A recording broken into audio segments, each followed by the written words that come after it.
اللهم صل على سيدنا ومولانا محمد معدن الجود والكرم وآلہ وصحبہ وبارک وسلم۔ تمام تعریفیں حمد و ثنا اللہ تعالیٰ جل مجدہ الکریم کے لیے، درود و سلام نبی اکرم نور مجسم شفیع معظم آقائے کل ختم رسول نانہ سبل احمد مجتبیٰ جناب حضرت محمد مصطفیٰ صلی اللہ تعالیٰ علیہ وسلم کی ذات والا صفات کے لیے حمد و صلاۃ کے بعد انتہائی عزت و تکریم کے لائق بزرگوں، عزیز بھائیوں، دوستوں، بالخصوص حضرات علماء کرام، بھائی جان اگر آپ بیٹھ سکتے ہیں نا ویڈیو والے بھائی تو بیٹھ جائیں، آپ اگر بیٹھ سکتے ہیں تو بیٹھ جائیں، اللہ آپ کو جزا دے۔ اس کو سیٹ کر دیں اور آپ تشریف رکھیں۔ آپ لوگ جب یہ اوپر اٹھاتے ہیں نا جی موبائل، تو پیچھے جو لوگ بیٹھے ہوتے ہیں وہ تکلیف محسوس کرتے ہیں، تو آپ لوگ اطمینان سے بیٹھے ہیں۔ موبائلوں میں تو ملاقاتیں رہتی ہیں، چلو آج آمنے سامنے آیا تو کوئی بات ہو جائے۔ ہماری یہ بزم نور جس کی نورانیت اس لیے ہے کہ اس کا عنوان محفل میلاد مصطفیٰ صلی اللہ علیہ وسلم ہے۔ ہمارے بھائیوں نے، بھائی آصف نے، دیگر احباب نے، مولانا امیر حمزہ ہے، اللہ تعالیٰ ان سب حضرات کو بہت سی برکت عطا کرے اور ہمارا یہاں حاضر ہونا اپنی بارگاہ میں قبول فرمائے، ہمارے لیے ذخیرہ آخرت بنائے۔ انسان زندگی میں جو کچھ بھی کرتا ہے کسی نہ کسی سے سیکھ کے کرتا ہے۔ اسے عملی زندگی میں بہرحال ایک ایسا نمونہ درکار ہوتا ہے، ایک ایسا استاد درکار ہوتا ہے جس کے وہ پیچھے چلے تو وہ بھی اسی طرح کے طور طریقے سیکھ لے۔ کوئی بھی دنیا کا کام ایسا نہیں جو ڈائریکٹ انسان کو آ جائے، اسے باہر کھال کسی نہ کسی کو دیکھنا پڑتا ہے، کسی نہ کسی سے سیکھنا پڑتا ہے۔ اللہ تعالیٰ نے ہماری اس مشکل کو آسان کیا اور فرمایا تم جو سوچتے پھرو گے کہ مقصد کیا بناؤ، تم پریشان رہو گے کہ آخر کس کے پیچھے چلو، کون سا رستہ اختیار کرو، کن راہوں کا مسافر بنو، مالک نے ہمارے لیے آسانی کر دی۔ فرمایا لَقَدْ كَانَ لَكُمْ فِي رَسُولِ اللَّهِ أُسْوَةٌ حَسَنَةٌ، فرمایا تمہارے لیے نبی پاک علیہ السلام کی زندگی میں بہترین نمونہ ہے۔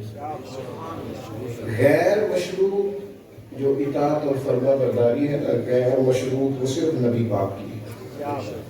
باقی پیر صاحب ہوں، علامہ صاحب ہوں، حضرت ہوں، ان سب کی فرما برداری مشروط ہوتی ہے کہ اگر شریعت کے دائرے میں حکم دیں گے تو بات مانی جائے گی، اور اگر کوئی ایسا حکم کریں گے جو دائرہ شریعت سے باہر ہوگا تو اسے قبول نہیں کیا جائے گا۔ غیر مشروط، بغیر کسی شرط کے پیروی صرف نبی پاک علیہ السلام ہے۔ یعنی آپ آنکھیں پوری طرح بند کر کے حضور کے پیچھے چلیں گے تو بالکل سیدھی راہ پہ رہیں گے اور منزل بھی جلدی نصیب ہو جائے گی۔ ایک کامل نمونہ، انبیاء جو ہوتے ہیں معصوم ہوتے ہیں، وہاں گناہ کا گمان بھی گناہ ہے۔ انبیاء کرام معصوم عن الخطا ہے، لہذا ان کی جو تربیت ہے، ان کا جو پیغام ہے وہ وحی کے ذریعے۔ باقی جو آدمی بھی آپ کو نصیحت کرتا ہے، جو اپنی طرف سے بات کرتا ہے، تو چونکہ وہ اپنی دانش بینش کے مطابق بات کر رہا ہے تو غلطی کا احتمال باقی رہتا ہے۔ انبیاء کرام جو بات کرتے ہیں وہ وحی الہی کے ساتھ کرتے ہیں، لہذا اس میں کسی قسم کا کوئی شک اور کوئی بھی اس کے اندر عیب موجود نہیں ہوتا۔ یہ آیت کریمہ جس میں فرمایا گیا کہ تمہارے لیے نبی پاک کی زندگی بہترین نمونہ ہے، ویسے تو یہ آیت عموم پہ ہے، مطلق ہے تمام زندگی کے شعبہ جات کے لیے، لیکن یہ نازل خاص موقع پر ہوئی تھی۔ جنگ خندق کا موقع ایسا موقع آیا کہ تمام قریش نے، تمام کفار نے، اسلام کے تمام مخالفین نے اکٹھے ہو کے نا مشترکہ مدینہ طیبہ پہ حملے کا ارادہ کیا، اکٹھے حملہ کرتے۔ وہ سارے اکٹھے حملہ آور ہوئے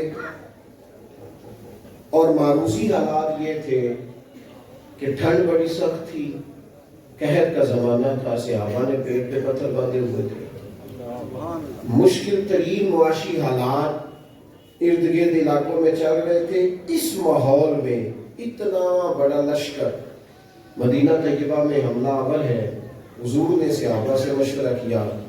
حضرت سلمان فارسی رضی اللہ تعالیٰ عنہ عرض کرنے لگے، یا رسول اللہ صلی اللہ تعالیٰ علیہ وسلم، ہمارے علاقے میں خندق کھودی جاتی ہے، بڑی چوڑی خندق کھودیں گے، اس میں آگ جلائیں گے، اور اتنی چوڑی ہوگی کہ گھوڑا اگر تیز بھی دوڑ کے آئے تو اسے پھلاگ نہ سکے۔ حضور خندق کھود لیتے ہیں۔ نبی پاک علیہ السلام نے یہ مشورہ پسند کیا، خندق کھودی جا رہی ہے، لیکن کام صرف شاگرد، مرید اور کارکن نہیں کریں گے، بلکہ حضور نے خود بھی اپنے دست مبارک سے خندق کو کھودا۔ بلکہ صحابہ فرماتے ہیں جو چٹان ہم سے نہیں ٹوٹتی تھی وہ بھی رسول کریم نے توڑ دی۔ خندق کھودی گئی۔ آپ حضرات توجہ کیجئے گا، ان حالات میں آپ کو جنگ لڑنی ہے جب پوزیشن یہ ہے کہ معاشی طور پر بھی کمزوری ہے، موسم سخت سردی کا ہے، اور دشمن سارا اکٹھا یک بار کی حملہ آور ہے۔ اب یہ خندق کھودی گئی، آگ جلائی گئی۔ یہ جو حالت جنگ ہوتی ہے نا، اس میں بندہ 2-4 گھنٹے بھی مشکل سے گزارتا ہے۔ یعنی کہ آپ کا سادہ سا روڈ ہے، اگر اسے بند کر دیا جائے گا تو یہ ایک دن پورا گزارنا مشکل ہو جائے گا۔ لیکن مدینہ منورہ کے اطراف میں خندق ہے، شہر کا آنا جانا، لوگوں کا داخلی خارجی راستہ بند ہے، موسم سخت ہے، قحط کا زمانہ ہے۔ کتنی دیر انسان صبر کرتا؟ 2 گھنٹے، 4 گھنٹے، 6 گھنٹے، لیکن یہ کتنی دیر محاصرہ کیا کفار نے؟ 1 مہینہ پورا۔ یہ میں پھر آپ کو ایک دفعہ دعوت فکر دیتا ہوں کہ یہ بڑا مشکل کام ہے۔ کوئی بھی کسی گاؤں کا بھی ایک راستہ کچھ گھنٹوں کے لیے بند ہو جائے تو لوگ کہتے ہیں یار متبادل راستہ دو۔ 1 مہینہ محاصرہ رہا۔ صحابہ نے جب کہا پیٹ پہ پتھر باندھے ہیں تو محبوب نے فرمایا میں نے 2 باندھے۔ اس عالم میں رسول پاک 1 مہینہ ڈٹ کے کھڑے رہے، ڈٹ کے۔ ادھر کفار کا یہ حال ہوا کہ پہلے تو بڑے شوق سے آئے تھے، پھر ایک دوسرے سے کہنے لگے تو چلو آکھے ایسی چیلے، تو کہتا تھا فتح یاب ہو جائیں گے، تو کہتا تھا یہ تو مسئلہ ہی کوئی نہیں۔ ایک دوسرے پہ پہلے لان تان کرنے لگے۔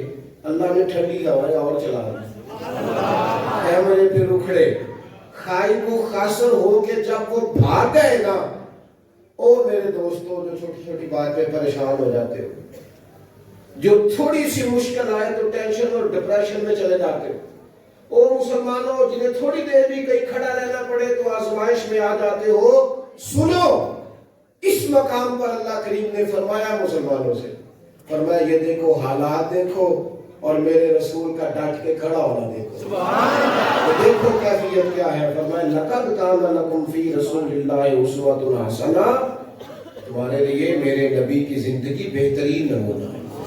رسول کریم صلی اللہ تعالی علیہ وسلم کا طریقہ بہترین نمونہ ہے۔ جب تک انسان کو ڈٹنا نہیں آتا، کھڑا نہیں ہونا آتا، مزاج میں استقامت پیدا نہیں ہوتی، قوت فیصلہ نصیب کروں کہ نہ کروں، چلوں کہ نہ چلوں، بنوں کہ نہ بنوں، یہ کر لوں کہ رہنے دوں۔ جو لوگ ساری زندگی ڈبل مائنڈڈ رہتے ہیں، جن کا ارادہ ہی ساری زندگی کوئی پختہ نہیں ہوتا، جو آگے ہی نہیں بڑھتے، جدوجہد ہی نہیں کرتے، وہ کیسے کامیاب ہوگا؟ جو کبھی اپنے وجود کو مشکل میں ڈالتے ہی نہیں، جنہیں کبھی تھکاوٹ ہونا پسند ہی نہیں آتا، جو آگے بڑھتے ہی نہیں، وہ کیسے حالات کا مقابلہ کرے؟ حضور کے اسوہ نور میں جو چیز سب سے زیادہ آپ کو ملے گی وہ استقامت ہے۔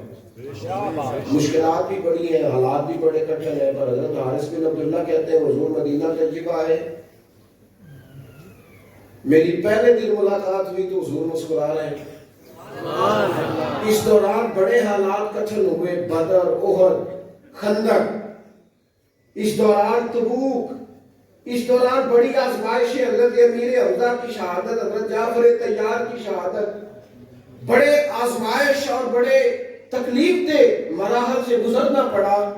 پہلے دن بھی میں ملا تھا تو حضور مسکرا رہے تھے، اور وصال ظاہری سے چند دن پہلے بھی میں نے ملاقات کی تو حضور مسکرا ہی رہے تھے۔ کہیں استقامت تو ہونا یار، بندے کو کہیں ٹھہرنا تو آئے نا۔ حضور سے جس نے دین کی بات پوچھی ہے، نبی پاک علیہ السلام نے کھول کے بیان کی۔ ایسا نہیں کہ بڑے دیر ہو گئی جن کو سمجھاتے یہ لوگ نہیں ٹھیک ہو سکتے، اس ملک کا کچھ ہی نہیں بن سکتا، یہ ساڑھے پنڈ کے بندے نہیں سیانے ہو سکتے۔ ایک منٹ کے اندر دل چھوڑ جانا، اور جناب کسی جگہ کوئی استقامت ہی نہیں، کوئی مزاج ہی نہیں۔ حضور استقامت کو پسند کرتے۔ سیدہ عائشہ صدیقہ رضی اللہ تعالیٰ عنہ فرماتی ہیں، نبی پاک علیہ السلام نے فرمایا وہ عمل اللہ تعالیٰ کو زیادہ پسند ہے جو اگرچہ تھوڑا کیا جائے پر روز کیا جائے، اگرچہ تھوڑا کیا جائے پر ذرا نا استقامت کے ساتھ، ذرا بندے کو ڈٹنا ہے۔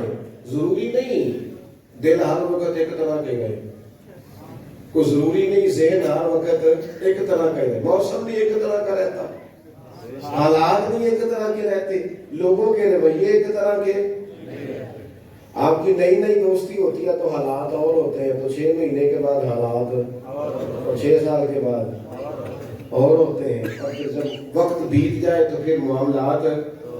لیکن آپ کو استقامت دکھانی ہے، ڈٹنا ہے، کھڑا ہونا، مسائل کے سامنے رکنا ہے، مسائل سے بھاگ جانا، نظریں چرانا، میرا گھر میں دل نہیں لگتا، میں کہیں اور رہوں گا، میں ملک میں نہیں رہوں گا، میں ان رشتہ داروں کے بیچ وقت نہیں گزاروں گا، یہ انداز ٹھیک نہیں۔ اسلام نے گوشہ نشینی کو ناپسند کیوں کیا ہے؟ رہبانیت کو ناپسند کیوں کیا ہے؟ سارا کچھ چھوڑ چھاڑ کے، حقوق چھوڑ کے تنہائی میں بیٹھنا، رہبانیت کو کیوں ناپسند کیا؟ لوگوں کے بیچ رہو، ان کی تکلیفوں پر صبر کرو، ان کی طرف سے آنے والے دکھوں کو برداشت کرو، اور میدان میں رہو، اور ڈٹنا سیکھو، اور ان چیزوں کا خیال۔ آپ دیکھیں نا قرآن مجید کا ایک مقام ایسا ہے جس میں اللہ تعالیٰ نے نا حضور کو گنجائش دے دی، یعنی ہمیں اگر گنجائش مل جائے کرو چاہے نہ کرو، تو فٹافٹ لوگ گنجائش پہ عمل نہیں کرتے۔ نفل چاہے بیٹھ کے پڑھ لو، چاہے بیٹھ کے پڑھنا تھا تو سارے بیٹھ کے پڑھتے ہیں، اللہ ماشاءاللہ تھوڑوں کو چھوڑ کے۔ مسواک نہ ملے تو چلو انگلی استعمال کر لو، مسواک نہ ہو تو اب کیا ہوتا ہے؟ زیادہ تر انگلی استعمال کر لیتے ہیں۔ ہم گنجائش پہ جلدی عمل کرتے ہیں، لیکن حضرت عائشہ صدیقہ رضی اللہ تعالیٰ عنہ فرماتی ہیں کہ اگر امت کے حق میں احکام لینے کی باری آتی تھی تو حضور ثانی کو پسند کرتے تھے۔ آپ کی توجہ ہے میری بات پر؟ لیکن جو اپنا معاملہ تھا نا حضور کا اپنا، اس میں جو استقامت کا حسن تھا وہ بڑا دیدنی ہے۔ اللہ تعالیٰ نے نبی پاک علیہ السلام کو فرما دیا کہ ان الذین کفروا سواء علیہم اانذرتہم ام لم تنذرہم لا یؤمنون۔ میری طرف دیکھ رہے ہیں آپ؟ فرمایا محبوب بے شک جن کی قسمت میں کفر ہے، آپ انہیں ڈرائیں یا نہ ڈرائیں وہ ایمان نہیں لائیں گے، ان پر برابر ہے۔ آپ انہیں ڈرائیں چاہے یہ وہ لوگ ہیں جنہوں نے اتنا کفر کیا ہے کہ اب اللہ نے ان کے دلوں پر مہر لگا دی ہے، اب آپ ڈرائیں نہ ڈرائیں سواء علیہم، ان پر برابر ہے۔ صحابہ نے حضور سے پوچھا یا رسول اللہ، آپ کو اللہ تعالیٰ نے کہہ دیا ہے کہ یہ جو پکے کافر ہیں نا، جن کی قسمت میں کفر ہے، جنہوں نے اپنے حق میں مہریں لگوا لی ہیں، ابو جہل ہے، ابو لہب ہے، آپ کو اجازت ہے ان کو ڈرائیں چاہے؟ تو حضور کیا کرنا ہے؟ تو نبی کریم علیہ السلام نے پتہ کیا فرمایا مجھے میرے رب نے روکا نہیں، اور کہا سواء علیہم، ان پر برابر ہے، مجھے ڈرانے کا اجر ملے گا، لہذا میں انہیں ڈراتا ہی رہوں گا۔ حضور پیغام حق دیتے ہی رہے، نبی پاک علیہ السلام پیغام دین دیتے ہی رہے، اور حضور نے پہلے دن جو نعرہ لگایا تھا نا دین میں آ جاؤ، وہی نبی پاک علیہ السلام کا نعرہ ہمیشہ موجود رہا۔ حضور نے صحابہ سے فرمایا کہ جب تم میدان میں چلے جاؤ، جانوں میں آمنا سامنا بھی ہو جائے، صف بندی بھی ہو جائے، تلواریں